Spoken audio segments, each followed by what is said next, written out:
Hi, everyone. Happy Wednesday. I hope everybody's having a great day so far. Welcome to today's webinar. We can see that you're coming in. If you want to, you may use the chat function to let us know where, what country, city, or state you're joining from. We are delighted to welcome you to our webinar today titled Meaning-Based Interpretation Beyond Medical Terminology. I love the title already. My name is Analia Lang. I am the manager of training and curriculum here at Cross Cultural Communication, the leading U.S. training agency for medical and community interpreting, and creators of Blue Horizon, our online learning platform for our self-paced and live training programs. I will be your host for today's 1-hour webinar. My colleague, Zach Williams, e-learning manager at Cross Cultural Communications, will also join us today. He will manage the chat and provide useful information throughout the webinar. And he's behind the scenes, right? But he is here, trust me. Now, before we begin, and as we wait for everyone to come online, I would like to share a few pieces of training listed on our website for this year. Zach will share the link for each training session as I mentioned them. Please remember, CCC operates in Eastern Time Zone. Next month, meaning May, we have translation for community interpreters. This two-day course will take place online on May 3rd and 10th. Learn about 10 steps in the translation process and apply essential translation principles and strategies to short sample materials used in community settings. Register by this Saturday, April 12th, and save $55. I mean, what a deal, right? Okay, in July, TCII-TOT. The TOT trains and licenses interpreters to deliver the Community Interpreter International Program. This allows you to run your own training program. And obviously, here at CCC, we're here to help you. The summer session starts on July 7th. And ladies and gentlemen, this is new. Next week, CCC is launching our brand new website. This redesigned hub will make it easier than ever for interpreters to find the training, tools, and resources they need to grow and thrive. Keep an eye on your inbox and CCC's social media for more details. Also, helpful guides, and listen to this. We love to give things away. A special giveaway for ASPAT in a live training of your choice, hopefully, right? We can't wait to celebrate with you. Now, a few points regarding the webinar, just friendly reminders. The webinar will last about 40 to 45 minutes, followed by a 15 to 20-minute Q&A period, during which you can ask our presenter questions. During the webinar, please keep the Q&A feature open and use the Q&A to submit your questions for our presenter. For other comments or questions for us here at Cross Cultural Communications, please use the chat feature instead. And if you want everyone to see your comments in the chat, please make sure you set the function to everyone. Lastly, if you want to stay on after our presenter leaves at the end of the hour to chat with Zach and I, we will be happy to answer any questions about both cross-cultural communications and Blue Horizons. The webinar, as always, we're happy to let you know, has been approved for CE use. Please remember that 24 hours after the webinars, attendees will be mailed a link to download a certificate of attendance. It will go to the same email you used to register for the webinar. Please check your spam or junk folder if you don't see it. Certificates are only available for attendees of the live session of this webinar.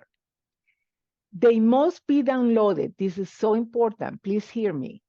Your certificate must be downloaded within 3 weeks of today's session. Don't delay. We won't be able to send you certificates after 3 weeks. Also, after you download the certificate and save it in your computer, you will want to add your name in the fillable field. Trust me, it happened to me when I didn't and it wasn't accepted. Live and learn, right? You can also print it, obviously, if you want to.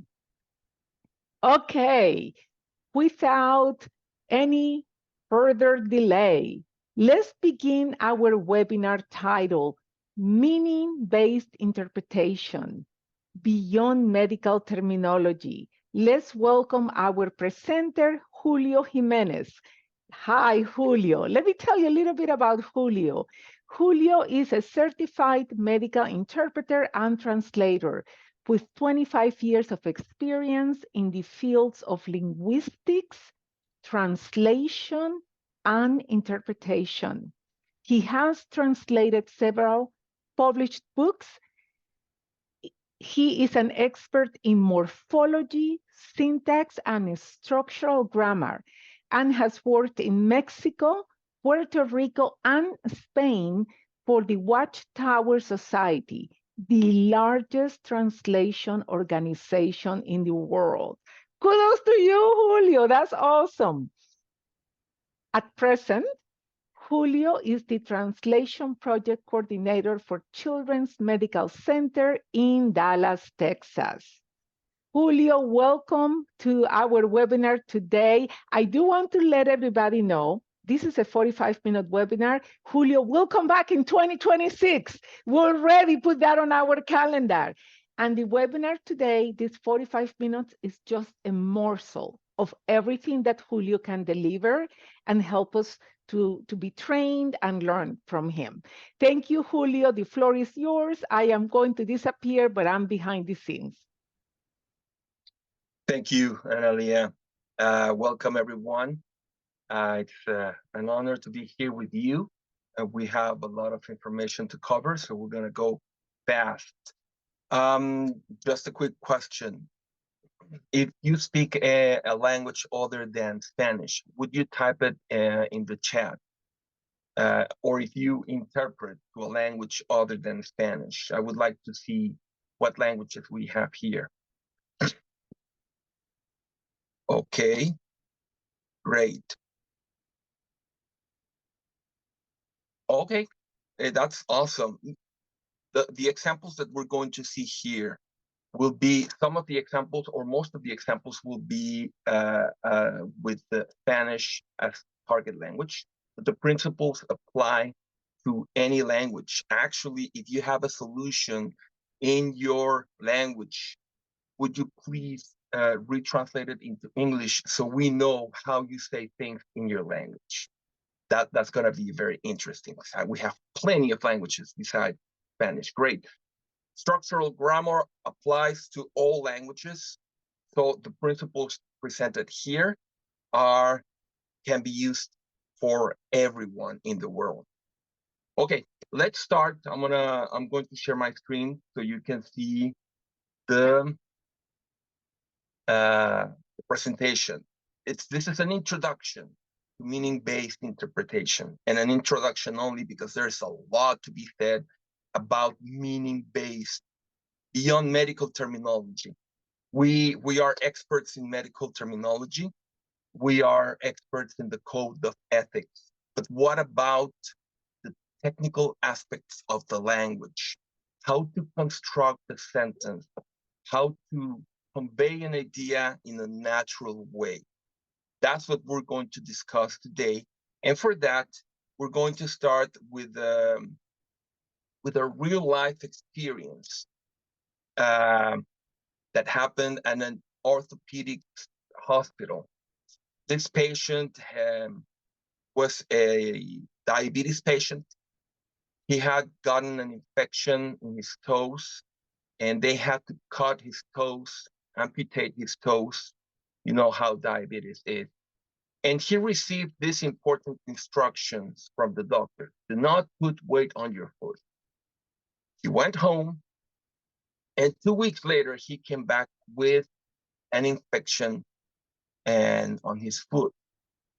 Doctors started asking questions, and they realized this patient was not following their instructions. And they told him, but we were very clear. We told you not to put weight on your foot.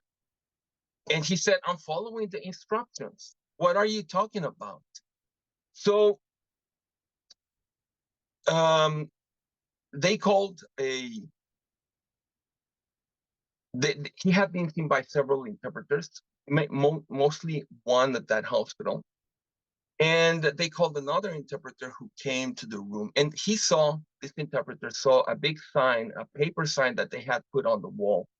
So this patient could remember the instruction because clearly he was not following it. And when this interpreter came into the room, he realized the problem. What he saw in that sign on the wall is no ponga peso en el pie, which in Spanish is a word-by-word translation of the expression, do not put weight on your foot. This is what the interpreter had been telling the patient, no ponga peso en el pie. So this patient went back home with this instruction, and he thought he was following it. The problem is that the patient was understanding something different from what the doctors were telling them. He was understanding, do not put anything heavy on your foot, because that's what no ponga peso en el pie means. It's sad to say, but the interpreter who was doing this interpretation was a certified interpreter, and he was still conveying this idea word by word. So the second interpreter realized what the problem was, and he proceeded to interpret this idiomatic expression the way it should be interpreted. No se apoye en el pie.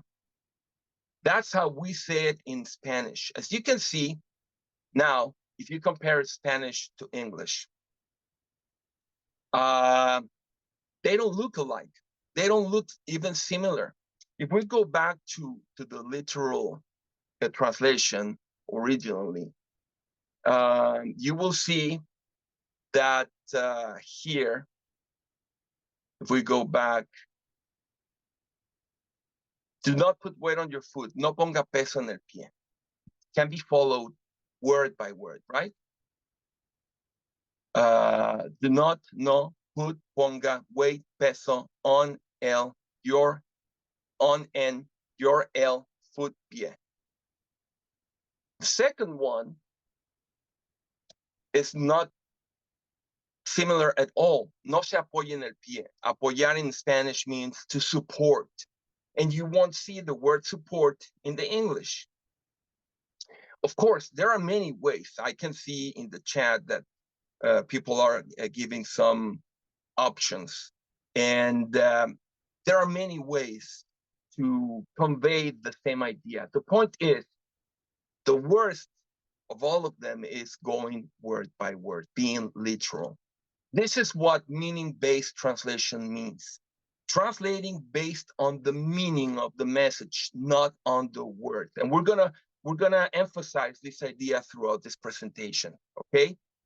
Meaning-based. Base your interpretation on the meaning of the sentence or the idea, not on the words you're hearing.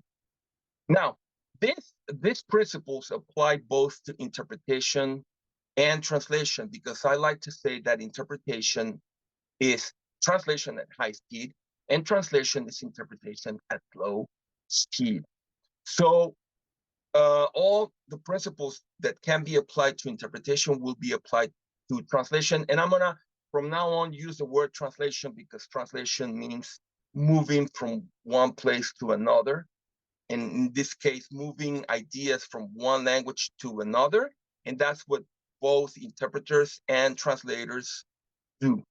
So even if I only say translators, I'm referring to interpreters. Which one is better out of these two options? Don't put weight on your foot. No ponga peso en el pie. Is that the good one or no apoye el pie? Guess what? When the patient heard the second option, he went, oh, now I get it. Now he understood because that's the way he says, that's the expression he knows. No apoye el pie. And then he understood. And he said, well, you should have told me that from the beginning. Well, the doctors were, but the interpreter was interpreting literally that expression, and the patient understood something different. You can imagine the problem here. We're dealing with a diabetic patient. He could die out of a problem like this one, right? The cost for the patient, the cost for the hospital, all the implications of the patient not understanding what the interpreter is saying, because the interpreter is translating words, not idea. Yes, lost in translation, but it's very easy to understand why he was lost in translation, because the interpreter was translating words, not ideas. And that's the point of this presentation.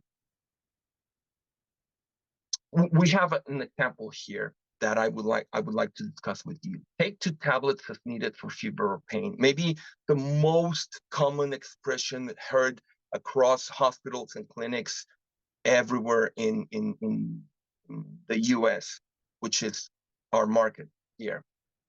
Take 2 tablets as needed for fever or pain. So what would be a literal translation of this expression? Tomar 2 tabletas según sea necesario por fiebre o dolor. And most likely you have heard this translation more than once. Very common to hear this.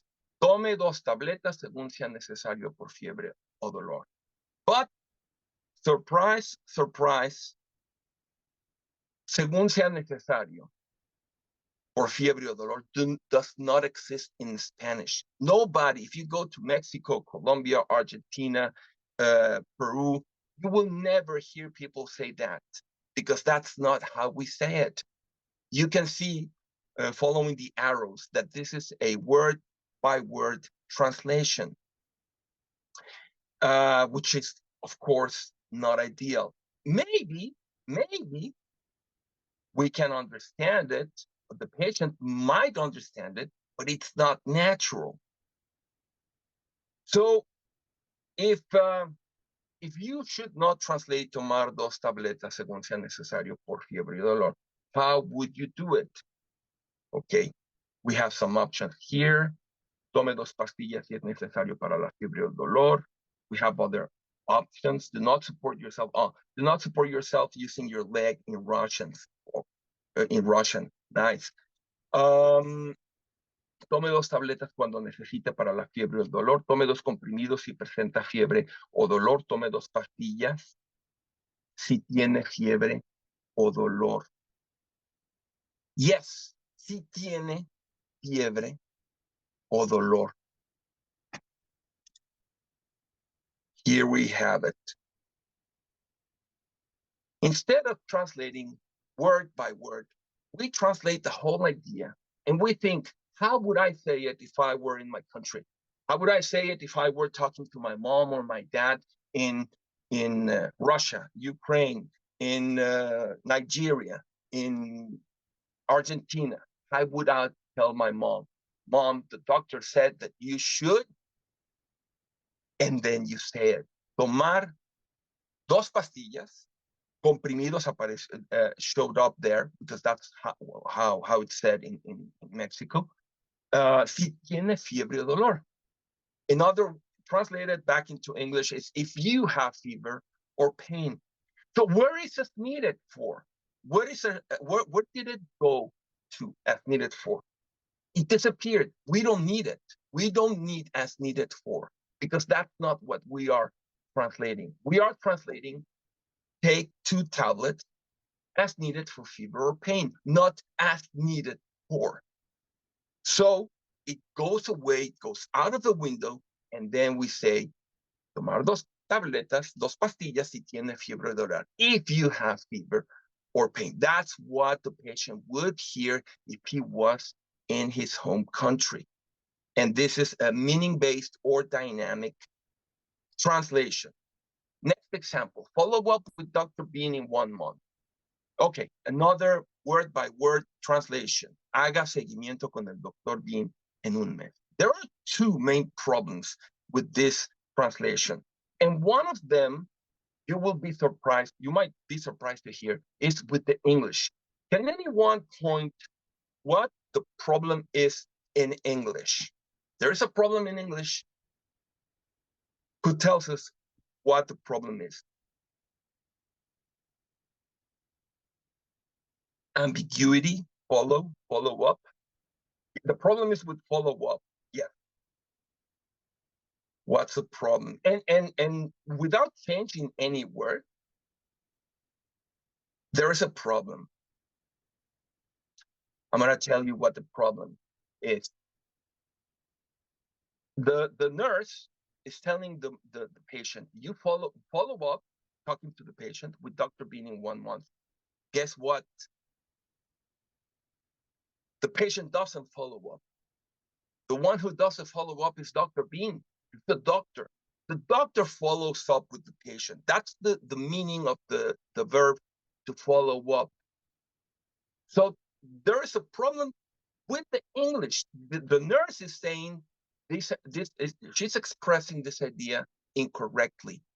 Dr. Bean follows up with the patient, not the patient, not the other way around. So to begin with, there is a problem in English. And if you know your languages, if you know English and you know your target language, you will know this. So what's the problem in Spanish? The problem in Spanish is compounded because, first of all, it's telling the patient to follow up, haga seguimiento. So it's reproducing the error from the English. But then it's doing it in a literal way. Haga seguimiento, that does not exist in Spanish. You do not combine seguimiento with the verb hacer. You combine it with the verb to do. Dar seguimiento. De seguimiento con el doctor Jimenez. Except the patient does not do the follow-up. It's the doctor. So what would be a meaning-based translation? We have some examples in the chat. El doctor lo va a ver en un mes para un seguimiento. Doctor will see you in a month for a follow-up. Make an appointment with Dr. Bean in a month. There are several examples, and you can say this in many ways, except using the word follow-up. Look at this option. Okay. Now, let's translate this expression into Spanish, but please do not use follow-up. Just imagine follow-up doesn't exist. How would you translate it? Make an appointment with Dr. Bean in 1 month. Yes, make an appointment with Dr. Bean in 1 month. How about you will see, or Dr. Bean will see you in 1 month? You like that? Dr. Bean will see you in 1 month. And somebody will say, wait. But in English, it says follow up. So it's not a first appointment. This is a follow-up appointment, a revision appointment. So you have to convey that idea. You are. When you say Dr. Bean will see you in 1 month. You are conveying exactly the same idea as if you had the word follow up in the text. Why? Because of this, pragmatics. Pragmatics is the branch of linguistics that studies the use of language in the context in which it is used. It studies such matters as deixis, taking turns in conversation, text organization, assumptions, and implicature. So pragmatics tells us that in that context, in that room, in that consultation room, if you tell the patient, Dr. Bean will see you in 1 month, you're not telling the patient that Dr. Bean will see you in a month, so you can go and drink a coffee together, to get a coffee, or for lunch. He will not see you for lunch. He will see you for the same issue you are seeing him today. So the implication is he's going to follow up on your problem. So, in other words, please grab the word follow up and throw it away the window because you don't need it. You need to understand the message and then convey it in a way that makes sense. You don't need to say revision, follow up. You just say the Dr. Bean will see you. You will come see the Dr. Bean in 1 month, and the patient will automatically know why he's coming back to see Dr. Bean. This is what pragmatics um, uh, tells us, that the context will help us convey the correct idea, even if we don't use the same words that the doctor used, even if the sentence in Spanish is completely different from the English one. So here we have come to see Dr. Bean in 1 month. You have a follow-up appointment with Dr. Bean in 1 month. And again, you can get rid of follow-up again. You have an appointment with Dr. Bean in 1 month because we know already it's implicit in the interpretation. Now, this is a rough one. You might have seen it. Give a 60 ml water flush before and after each tube feeding via NG tube. So thinking of what we have already said, that words, what's the difficult word in this sentence? Oh, and by the way, in all the examples we have seen so far, we haven't seen any medical terminology, have we? Any complex condition or disease or disorder, or we haven't seen any of that. And still, we have, the interpreters, at least in the first example, have had problems conveying the right idea without any medical terminology. That's why the title of this presentation is Beyond Medical Terminology, because we're focusing on the mechanics of the language, which is the tool of the translator and the interpreter. So here in this sentence, the difficult word is flush. And we think we have to convey the word flush, right? The word flush has to appear in Spanish. So we might think of purgar, limpiar, lavar, except a patient, if you tell him wash or clean the line or the catheter, they will think it's on the outside, not on the inside. That's a problem. We know because we are medical interpreters. The patient doesn't know. So lavar, limpiar, purgar, which is the exact equivalent in Spanish, we don't use it in Spanish. The patient will not know. Actually, purgar, we use it in Mexico, which is my home country, to clean our bowels or our stomach, right? So, which is the same concept. But we don't think about catheter when we use the word purgar. So imagine that you cannot use the word flush or the equivalent in your language. How would you say it? We have limpiar, lavar. Again, the patient will not know that he has to clean the line on the inside, but on the outside, because they don't know medicine. They have never seen a catheter in their lives. Okay, we have irrigación. Now, again, irrigación is a technical term in Spanish that very few patients know. It's accurate, but they might not understand it. So, enjuagar. Let's see.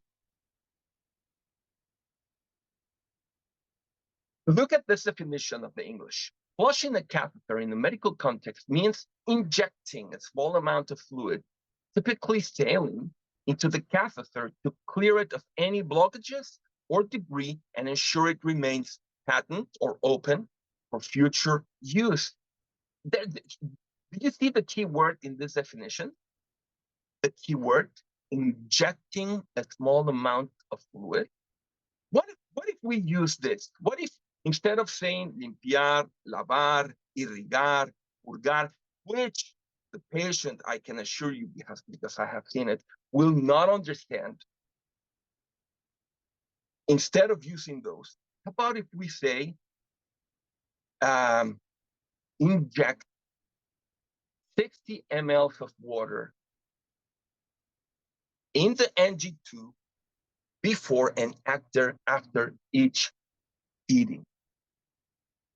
Would that be understandable for mom? You know what I have heard say? But if you use, what I have heard is, if you use the word inyectar or inject, the patient might think that you're talking about an injection, like a intramuscular injection. No, the patient won't misunderstand it. Why? Because of pragmatic.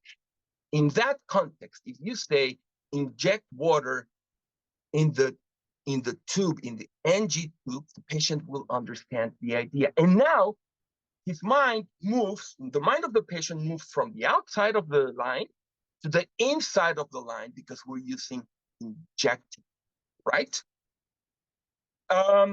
Wouldn't that change the register? Good question. Flush is not a high-level register word. It's a technical term, but injecting is also a technical term. So in this specific case, I wouldn't say inject lowers the register because both terms are technical terms in the medical field. Now, changing the register is not a mortal sin, okay? We're trying to help our patients, and a little change of register will not contaminate your interpretation. We have to understand this. But if you're going to change the register, please lower it. Don't go higher. Use a simpler register. We're trying to help our people, our patients. So we have to be a little flexible here with register and understand that changing the register a little bit will not be a sin. It doesn't go against our code of ethics, right? Actually, you could say it is a way to what's this principle of the code of ethics, to forget the word. The caveat in this case is the patient is almost always being shown this NG2 teaching. So it gives context that the first time you use any translation of the word flush while the patient is watching it being done, they will know what you're talking about. Yes, unless they give you a paper and you go home. Or you have to teach someone else and you go home and the doctor used this word, but I don't remember the word because I have never used it, which is irrigación or purgar. And really, what's wrong with using a term that the patient will understand? Again, grab the word flush and throw it away the window. And the same goes for flushing the toilet. Which, at least in Spanish, we tend to say descargar el inodoro. That doesn't exist in Spanish. Nobody in Latin America or in Spain will say descargar el inodoro. What's going on? I, as an interpreter or as a trans advocate, yes, thank you, advocate for the patient. That's a code of ethics. So if you can change the register a little bit to help the patient, but please go lower, not higher, never higher.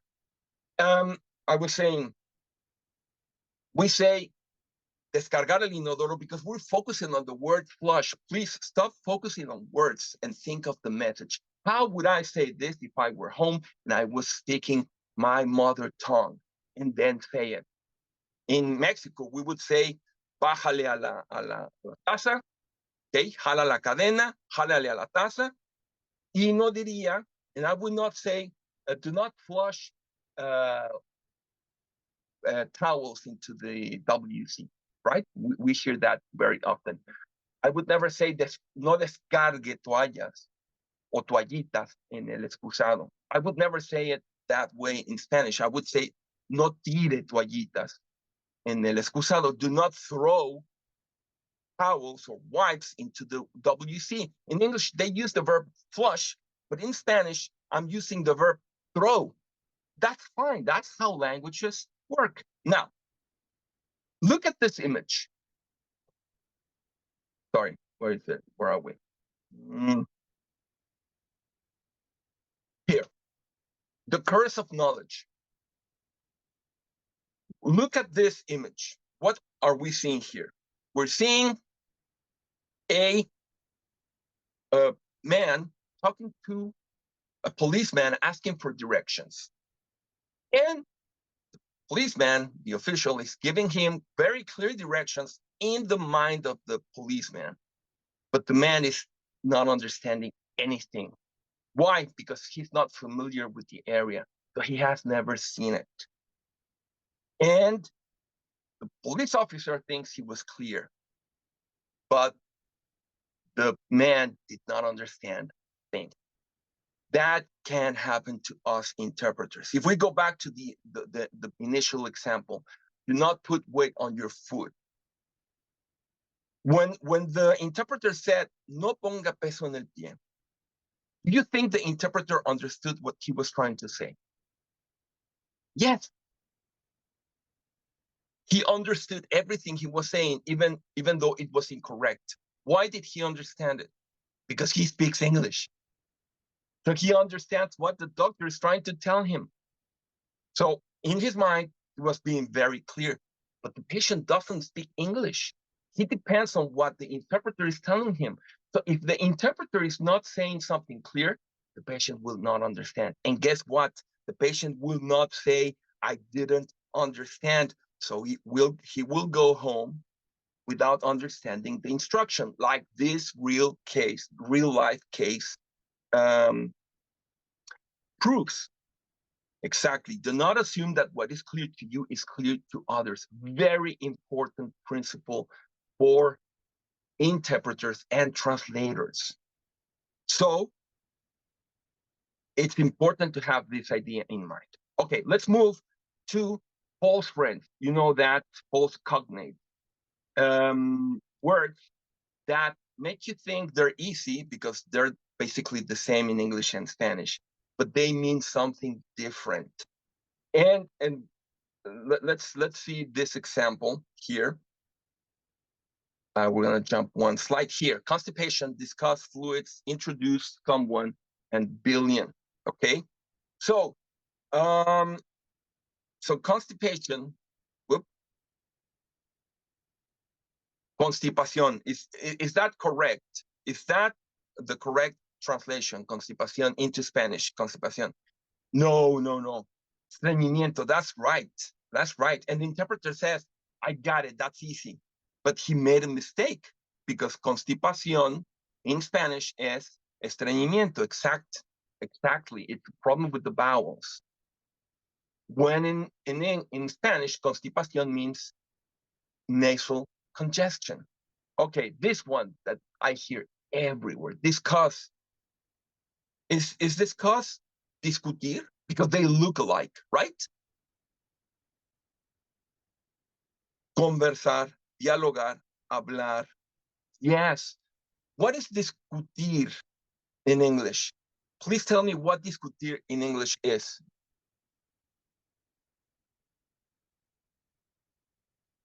Discutir, argue, exactly. Discutir in Spanish is to argue. So that if you tell the patient that he was in Spanish, va a discutir la operación con el doctor, that's what the patient will understand. We're not trying to say argue, but talk about the procedure with the patient. Fluidos, fluids, líquidos. Okay, in the medical context, IV fluids. Give me the right translation. Yes, suero. We don't say fluidos in Spanish. If you tell a patient, le van a quitar los fluidos hoy en la noche, they're going to suspend the fluids tonight.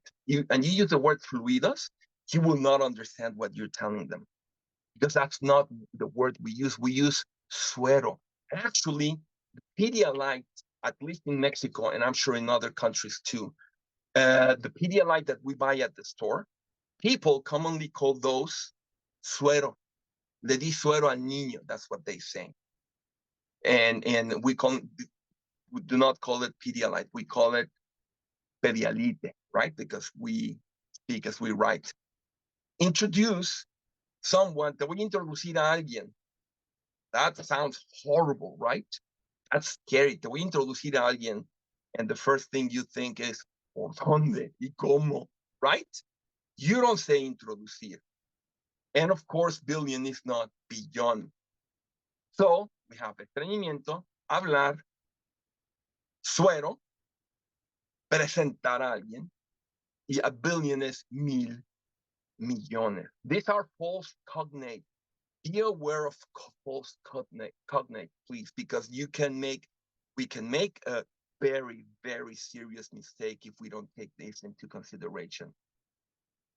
Okay, let's keep moving. Here, what to do.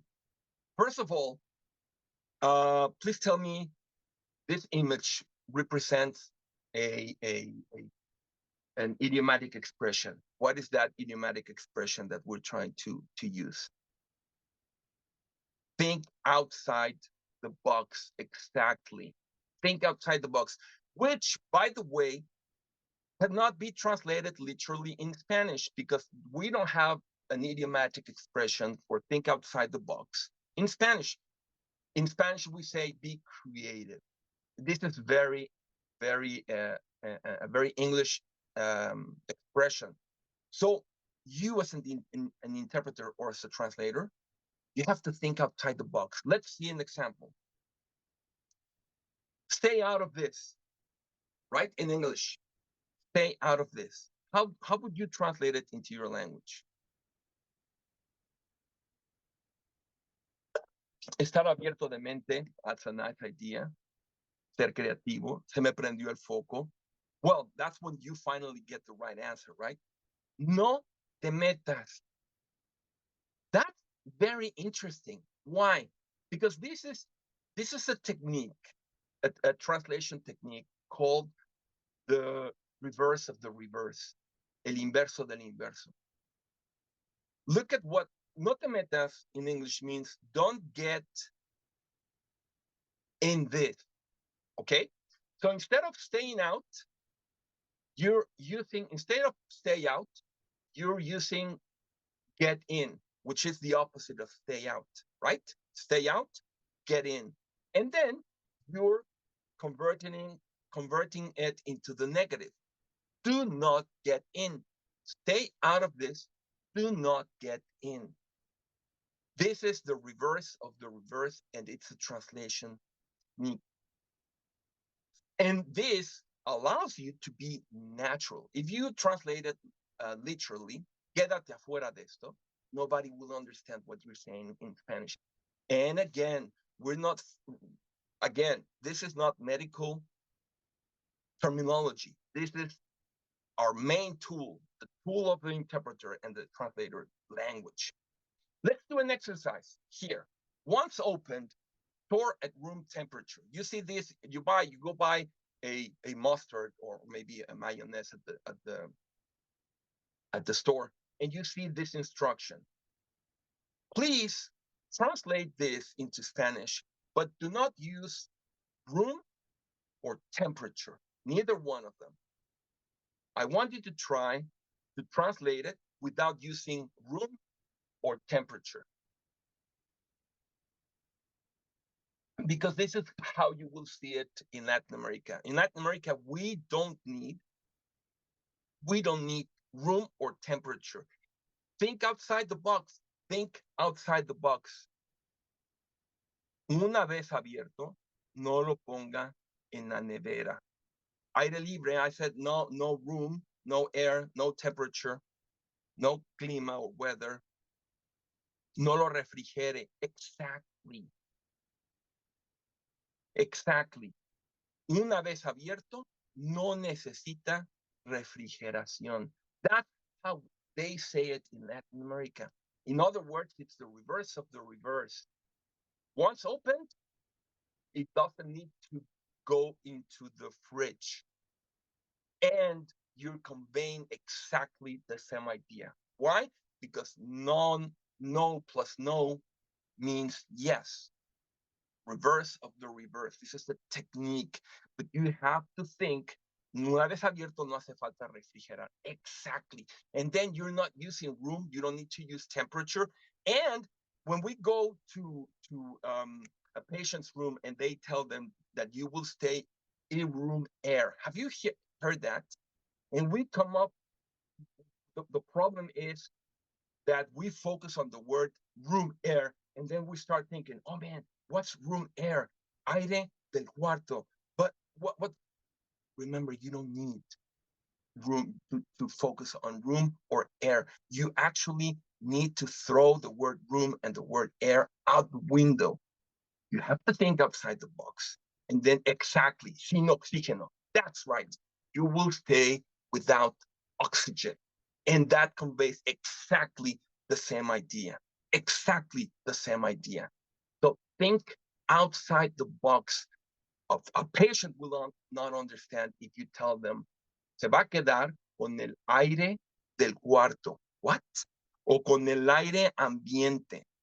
Aire ambiente. What in the world is that? Patient will not understand it.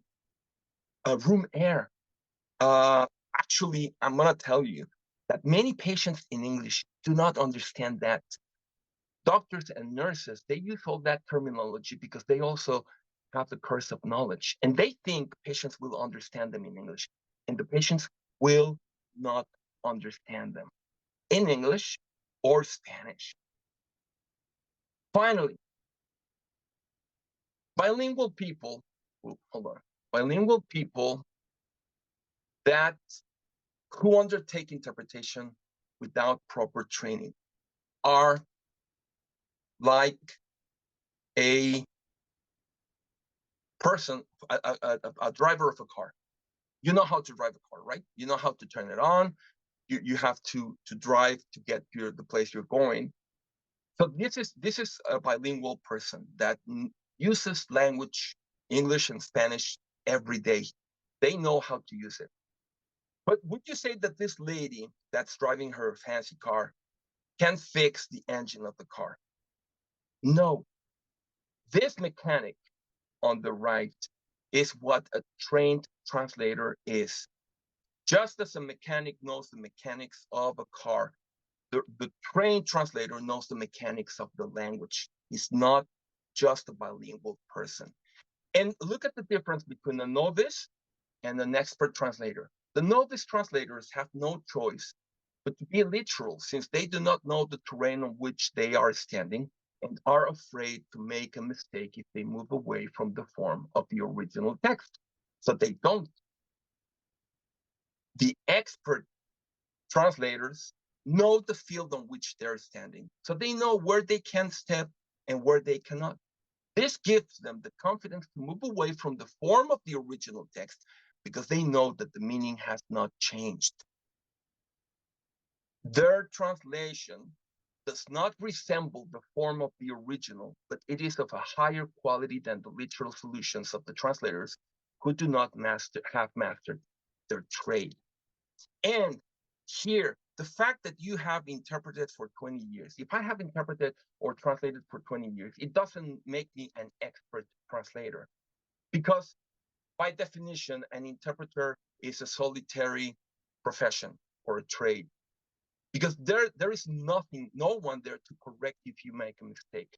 But so you can spend 20 times making the same mistakes. And sometimes I might think that because I've been doing this work for 20 years, I'm an expert, but I might be an expert in making the same mistakes time and again, because I have not been corrected and I don't know what to do. Then what do we have to do? We have to study. Just as a doctor should know their anatomy and their terminology, we should know our terminology. And I don't refer to terminology as medical terminology. I refer to words, nouns, verbs, adjectives, adverbs, prepositions, conjunctions, how they combine together. Study. Another thing, break free from the chains of words. Please stop thinking in terms of words and start thinking in terms of sentences. Another tool, this book, Meaning-Based Translation by Mildred L. Larson. If you want to start studying translation, this is a great place to start. I'm going to move forward because we're about to finish, but I will give you the reference later on. Watch this video, Linguistics, Style, and Writing in the 21st Century with Steven Pinker. And last but not least, thesaurus.com. This is the thesaurus for the 21st century, which, unlike all the thesaurus in the market, will give you synonyms that are actual phrases, not words. This is one of the problems that the dictionaries today will deceive the translator, and they will condition the translator to think that one word has to be translated with one word in the target language. No, that is incorrect. Sometimes you need more than one word in the target language to translate one word. So this dictionary will give you phrases that there are synonyms, collocations, verb plus noun, noun plus adjective, noun plus preposition plus noun, and translations into a different language. And this applies to many languages, not only English or Spanish. It's based in AI, coming soon, thesaurus.com. Okay, this is the end. This is the end. Thank you for your participating. Thank you for your comments. Very nice. We'll talk some more later on. Thank you, Julio. Oh my goodness. This was, let me tell you, it was very interesting, informative, but fun. I was laughing. It's like, oh my gosh, I can see just from the graphic what you were trying to convey. This was amazing. The chat has been going crazy, giving you examples. Thank you so much. Okay, let's get some questions here for you. The first one is it safe to assume that AI translation is mostly a literal translation and not meaning-based in whatever language translation is available? Well, AI has come a long way. It's actually, AI can be better than human translators.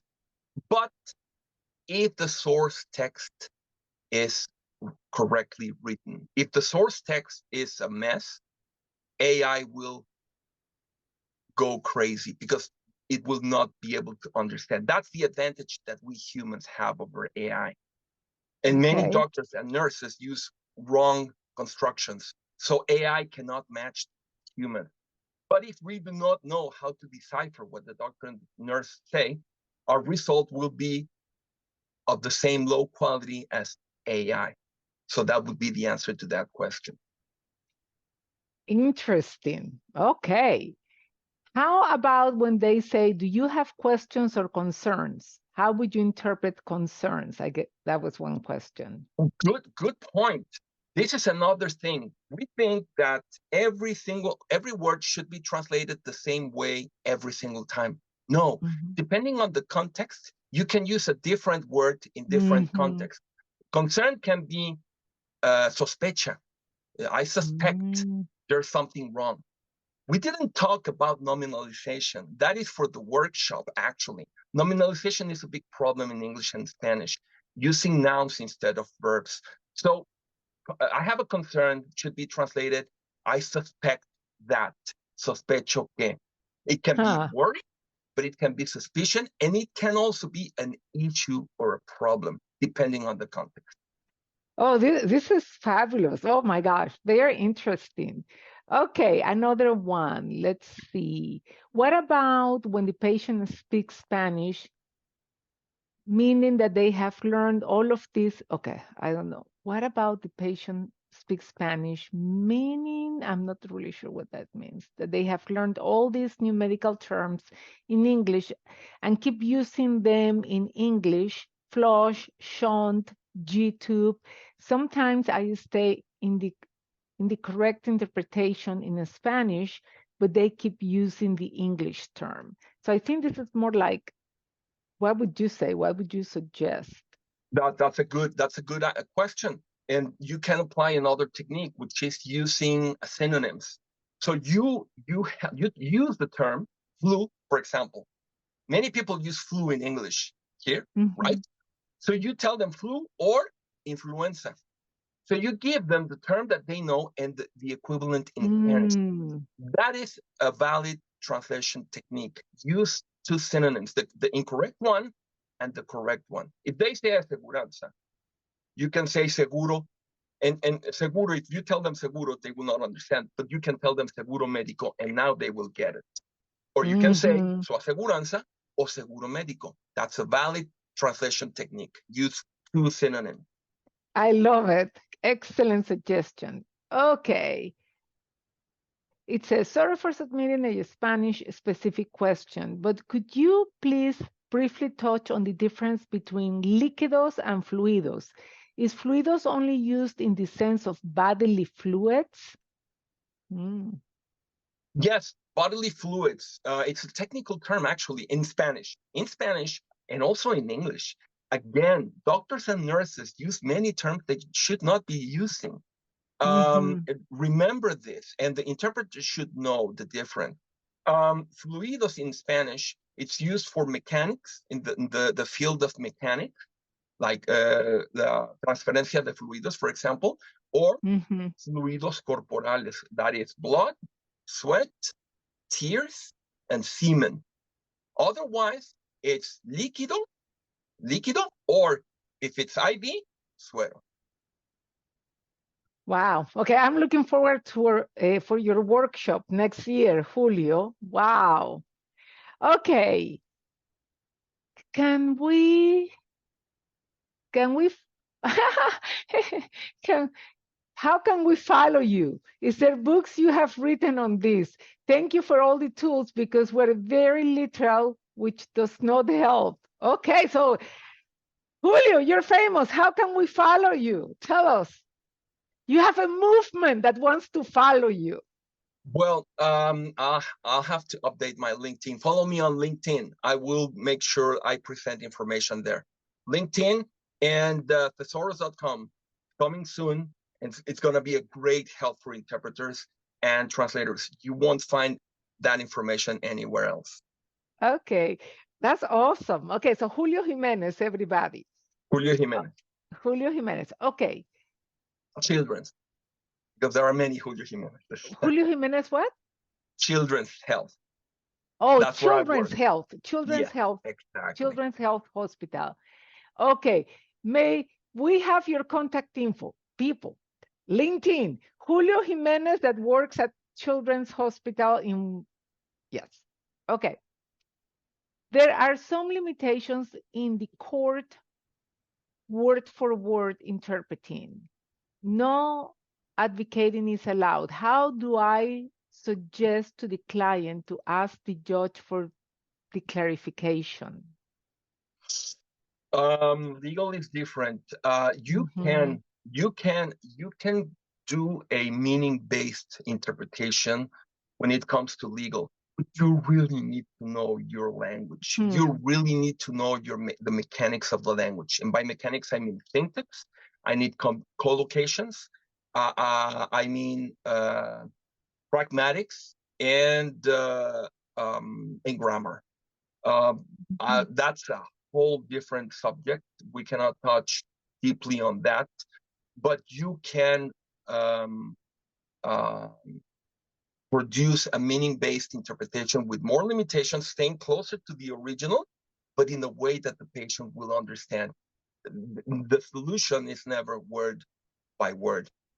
And just to add to this, if an interpreter once told me, I cannot do what you're saying we should do, because I deal with many doctors that speak Spanish, and when they hear something different from what they said, they say, that's not what I said. They correct me. And my answer was, that's why you need to know your language. Because if you tell them that the way, if you go word by word, that sentence will create an ambiguity, or it will create confusion in the mind of a person. Or I applied a technique and I switched the first element of the clause for the second one, which is a transposition. Doctor, I use a transposition, and that's how we use it in Spanish. They will leave you alone, first of all, because they will not understand what you're telling them. They don't know what a transposition is, or necessarily an ambiguity. And second, you know what you're talking about. So knowing your language will help you in those situations where you're challenged. Okay, awesome. Let's see. My goodness gracious, more. Okay. For technical medical terms, for example, appendicitis, should we use the actual word appendicitis, or should we explain what it means? There are various opinions. I would say I would use the technical term in the target language. But I remember one case where the doctor was using the word time and again, reflux. And I was using the technical term in Spanish, reflujo. But I stopped the conversation at some point as an interpreter. I said the interpreter needs to verify that the patient is understanding. Do you mind if I ask the patient if they know what reflux is? And the doctor said, yes, please. I asked the mom, do you know what reflux is? No. And then I said, the patient doesn't know what reflux is. And then the doctor explained, and I was able to interpret. So that's advocating for the patient. Okay, thank you so much. Okay, I want, before we continue with a few more questions, everybody, I just want the audience to know, wow, we have still over 100 participants, that the webinar is formally over. So you are free to go. You will receive 24 hours from today an email with a link to download your certificate of attendance. So if people need to go, feel free to go. You will still receive the link. Julio has graciously offered to stay for a few more minutes to answer some questions, but you are free to go. Everybody's loving everything, Julio. I do have a question for you that maybe people will benefit from this. Julio, what do you suggest that people like me and like the rest of us here in the audience do study, prepare for before we take your workshop next year in February? Like, we want to make the most. Like, I don't know. I mean, that, you know, I study grammar back at school. High school has been a long time. What would you suggest that we get a refresher on? Well, I would suggest that you get the book I recommended, which is, I have it here. Which one again? This one, meaning-based translation. Oh, yes, meaning-based translation. This book, read it. This is a very important book for interpreters and translators, because it says meaning-based translation. This should be considered the Bible of translators. This was made to help translators in Fiji and in the whole Oceania area, and by Mildred Larson. Read, get Okay. this, buy it on Amazon and study it. Imagine, would you put yourself in the hands of a surgeon that does not know his anatomy, or that does Mm-hmm. not know the name of the tools he needs to use during a surgery? So if we don't even know the difference between an adverb and an adjective, or the difference between a direct object and an indirect object, how can we do our job right? Wow. No, this is awesome. I am going to buy it, Julio. It was a while since I studied everything that you're mentioning, right? The adverbs, prepositions, and all of that. Okay, now let's ask a few more questions. Follow, okay. Follow up with Dr. I guess they said Brian, but I think it was being okay in 1 month. Does it mean there is already a booked appointment, or does the LEP needs to book one? Well, that's a good point. You have to be careful to be that you are not unclear, but that is for the nurse. When you say follow up with Dr. Bean in 1 month, most likely, many times there's some instructions after that. Go to the front desk, so they can give you an appointment. So it's always, this is just an example out of context, but many times the context or what's coming after will clarify what the nurse was trying to say. Okay, thank you. Okay, people are asking more questions. How do you deal with this? Quality assurance is very hard on interpreters, and some observers literally will correct your interpretation if it's not word for word. QA should watch this video. You know, that's a big problem, because the Bible says if a blind guides a blind, they will both fall into a hole. And if the quality assurance expert does not know how to interpret, many times he will correct you into the wrong solution, even though you had the right solution. So it's an industry-wide problem, and it's a big Wow. problem because it takes studying, it takes commitment, it takes time to study and really become an expert. You have to be an expert in language. Nowadays, many agencies, they call their interpreters linguists, when they're really not linguists. A linguist is an expert in linguistics. Yes. And it's so difficult that it's so complex that it's really difficult to fix. But a personal commitment Yes. will go away. You know, Julio, what I'm thinking? Amazon is going to wonder, why is everybody purchasing the same book after, today's webinar? They'll get an order of everybody purchasing the same book. They should give us a discount because I'm purchasing the book. Okay. You know that maybe I have to, I don't have an online course, or I think it's time for me to jump into it, to offer what I have learned throughout the years. I was a bilingual person when I started the first translation. I don't dare read the books I translated 25 years ago, but I have committed to studying, and I became a real expert. So there's a lot of things that I can share, and I think it's about time I do it. You should write a book. There you go. Awesome. Okay. How to translate? Another question here. Oh, I could not find presaros.com website. Please post the link. Zach, do you have the link again to post? I don't know if the person already left or not. Okay.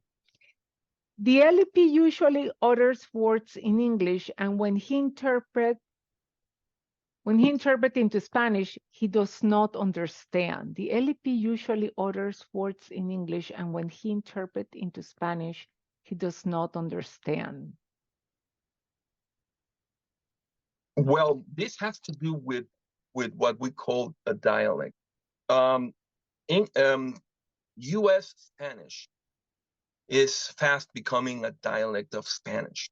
with its own constructions, influenced by English, and with its own vocabulary. It's what we call, it's not Spanglish, it's Spanish, but with a heavy influence of English.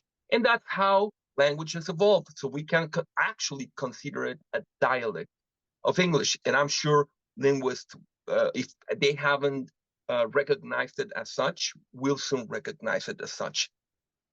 Now, remember that we have people that have been living in the US for many years and people that have been living in the US for a very few years and are not familiar with that dialect.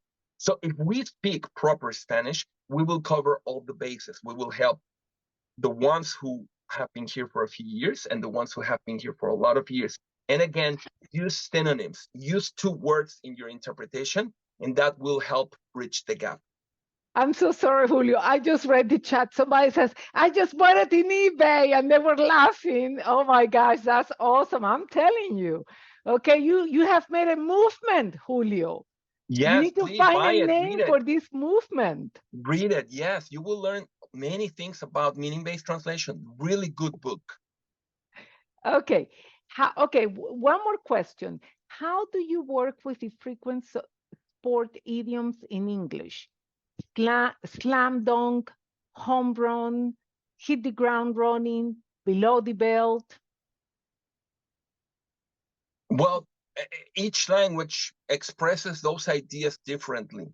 All languages have their own idiomatic expressions. First of all, not word by word.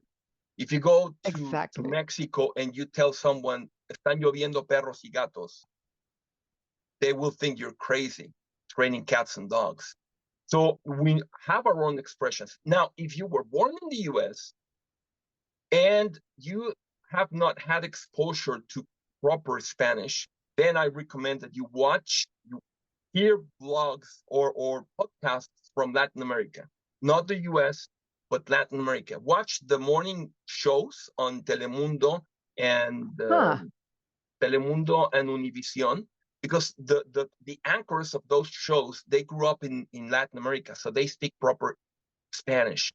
So expose yourself to good Spanish. Read Latin American short accounts. So cuentos cortos latinoamericanos, do a search in Google and read those short, nobody has time to read novels, but cuentos cortos, short accounts, are very interesting, they're very well written, and they will expose you to good Spanish, and that will help you improve your own Spanish. Absolutely. Okay, one more question. We have one more minute here. Okay.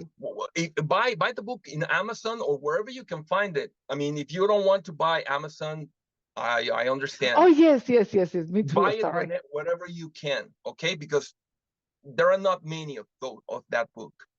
Okay. Hello, what do you recommend? Okay, no, I already. When bilingual LEPs code which and code mix in the same sentence conversations. So I guess they use both languages, right? Multilingual LEPs code which and code mix in the same sentence conversation. So I guess they're using both English and Spanish. Well, those are very specific cases, but we will touch on them during the workshop. That's right, 2026. Okay, Julio, we are going to let you go. We here at CCC, thank you so much. This was in the year, right? We were trying to get you to host a webinar for us. Thank you very, very, very much. And we will see you in 2026. Everybody, again, we need to let Julio go back to his regular duties of the day, work, go back to the hospital, whatever he's doing. But again, Julio, on behalf of cross-cultural communications, on behalf of everybody else in the country, all over the world, this morsel was a meaty morsel. I'm still trying to digest some of the information, Julio. It was an honor. Thank you for the invitation and the opportunity, Analia. Thank you so much. My pleasure.